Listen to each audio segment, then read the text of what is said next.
Hi, moral recap here. Today I'm going to explain about a South Korean Thai drama film called Final Recipe. Spoilers ahead. Watch out and take care. The movie begins with Chef Hao, the owner of the Red Phoenix restaurant. We see him slicing up some ingredients, which he uses to prepare a dish. Simultaneously, we see Chef Hao's grandson, Mark, tasting ingredients and vegetables at the marketplace. A few minutes later, Mrs. Wang, an old lady who helps Mr. Hao, comes back in with the food Hao had just prepared. She tells him the customers requested something with less fat. Hao then gets angry and chases the customers out of the restaurant. While the customers are leaving, Mark walks in with the groceries he had bought for Hao. It turns out that Mark also loves to cook, but Hao is not in support and wants him to go to college to become an engineer. Despite this, Hao lets Mark help him prepare a dish for a customer. The customer is Mr. Lee, Mr. Hao's landlord, who is there to collect rent for the place. After the meal, Mr. Lee requests the rent, which Hao hasn't paid in months. They talk about how the restaurant never has any customers, and how Mr. Hao should be interested in what the customers want, but Hao refuses and says he won't reduce his food quality for aesthetics, which people like. Mr. Lee has no choice but to give Hao 2 weeks to pay the rent before eviction. Hao gets devastated and starts to drink, and even ends up collapsing. A while later, Mrs. Wang and Mark are in the hospital with Hao. Mark complains that he doesn't want to let the restaurant get taken away from them, and says he'll talk to Mr. Lee. He then hears a cooking competition advert playing on the TV behind him. The food competition is called Final Recipe, and the prize money is worth $1 million. Mark then makes up his mind to join the competition to win, so he'll have enough money to save the restaurant. He begs Mrs. Wang for her support and some money to go to Shanghai. She agrees and gives him the money Mr. Hao had saved up for his college. Mark promises to win the competition, and they hug. The following day, Mark arrives at the Shanghai airport and gets on a bus to his destination. He gets distracted at a local market while tasting the local delicacies Shanghai has to offer.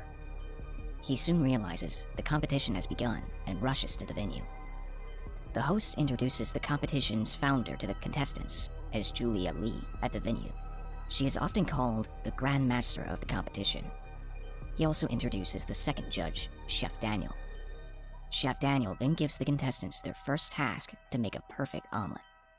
Mark arrives at the venue when the first set of contestants has already started.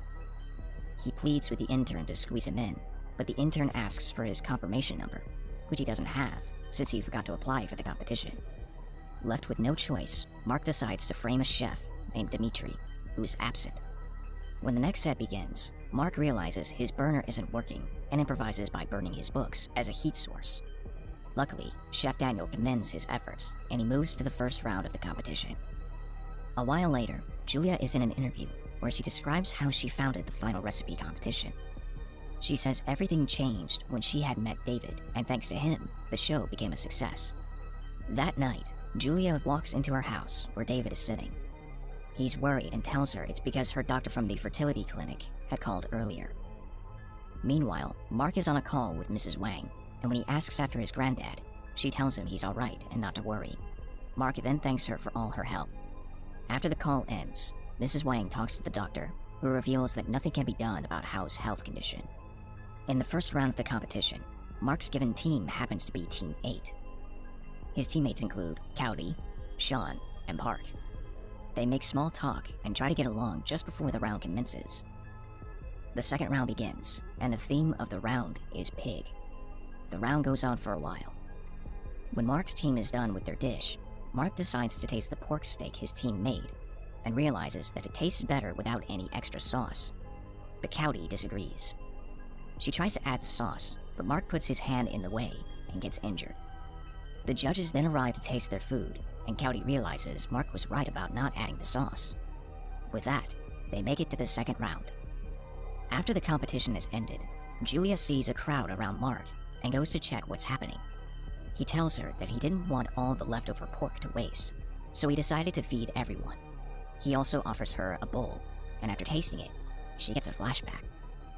We're then taken back to 15 years ago, when Julia was searching for contestants for her show without any luck. She gets to a restaurant, but is chased away by the man. who tells her they are closed. Just then, she perceives a nice aroma and finds a way into the building. She meets David and his little boy, who asks her to come to play with him. That day happened to be his son's birthday, and they were making a special meal where his son got to pick out all the ingredients.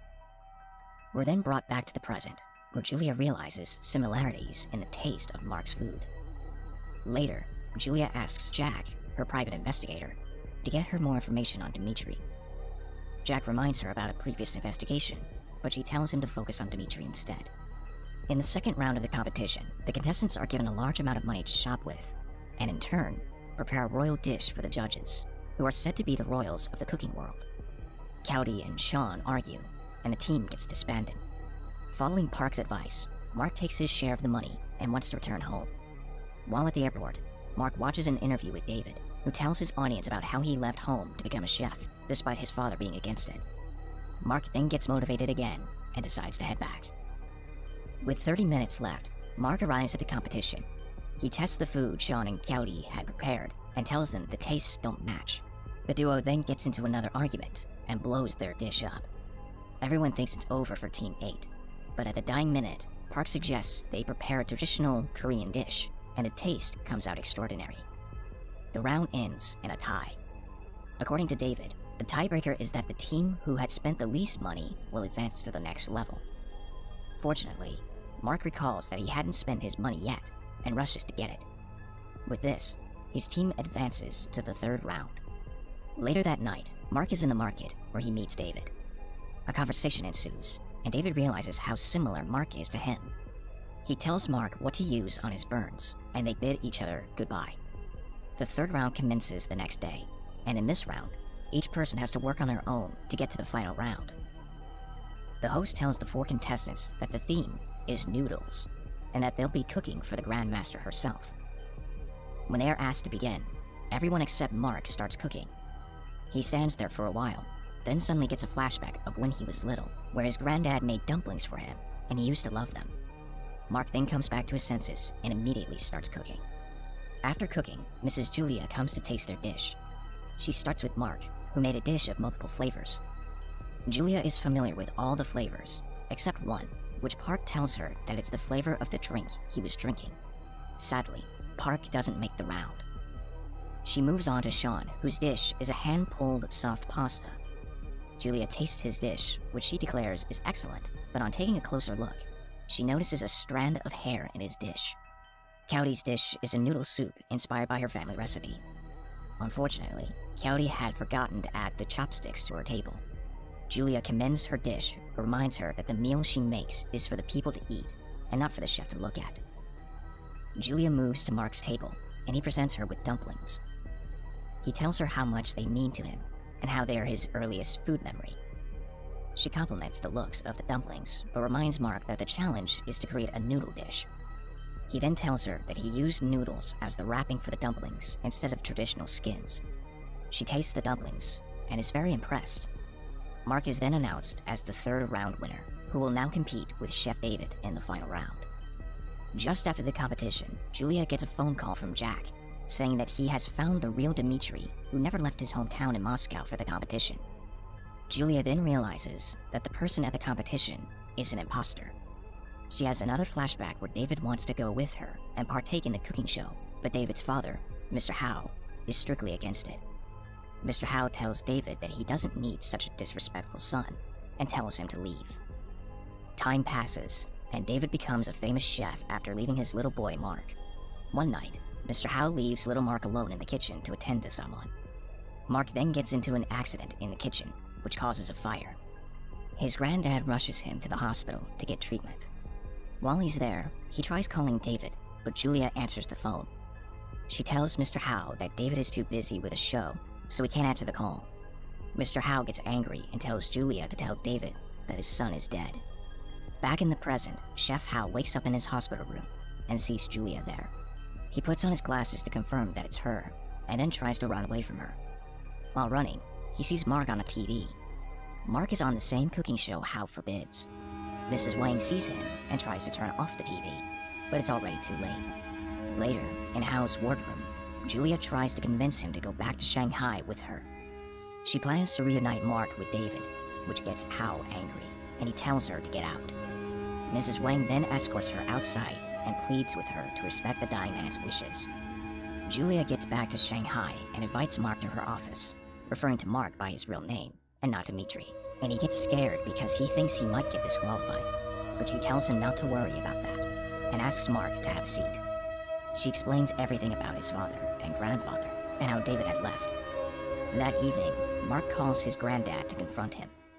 Mark is upset and wants to know why his granddad had lied to him. His granddad tells him that he just wanted the best for Mark, but he yells at Mr. Hao, saying he only wanted what was best for himself. Mark hangs up, and in a fit of rage, he throws his phone into the lake. At the airport, Julia is seen talking to David about the sudden change in venue from Shanghai to Singapore.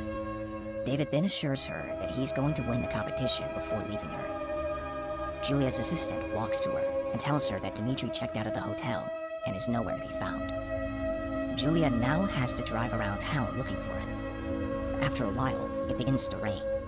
She eventually finds Mark at a small shop cooking noodles and selling them to people. She begs him for his forgiveness and tries to convince him to return to the show. Mark is reluctant at first, but later has a change of heart and runs back to Julia. The day of the final round comes by, with Mark having to compete against David to win. David still doesn't know that Mark is his son. When the competition starts, they are asked to prepare a dish that best describes the taste of family. The chefs begin cooking, and at the end of the round, David describes his dish to the judges. He had made 15 dishes, one for each of his son's birthday that he had missed. Mark then presents his single dish to the judges, but tells them that he didn't cook for them, but for David. He picks up the plate and presents the dish to David, who is confused at first until Chef Hao shows up and asks him to taste the food that his son had prepared. David tastes the dish, and with tears in his eyes, he embraces his son, whom he has missed so much. Mr. Hao then joins in the hug. In the end, Mark narrates how good cooking can change people's lives, bring people who are far away together, and how there is no meal better than a family meal, because no one can feed you better than the ones you love. We see Mark in the kitchen of the Red Phoenix restaurant. Chef Hao has passed away, and David is now perfecting his recipes. He sits at a table with Julia and his dad, who is proud of him, and they all happily eat together.